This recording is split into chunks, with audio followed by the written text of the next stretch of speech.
மூன்றாம் உலகப் போருக்கு வழிவகுக்கும் அமெரிக்காவை கண்டித்தும் போரை நிறுத்த வலியுறுத்தியும் அகில இந்திய சமாதான ஒருமைப்பாட்டுக் கழகத்தினர் திருவாரூரில் கண்டன ஆர்ப்பாட்டம் மேற்கொண்டனர்.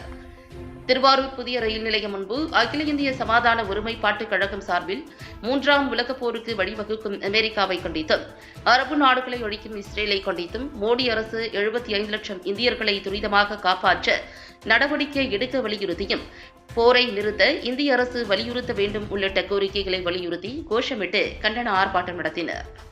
மேலும் போரில் உயிரிழந்த பள்ளி குழந்தைகள் மற்றும் மக்களுக்கு இரங்கல் தெரிவித்து மௌன அஞ்சலி செலுத்தினர்.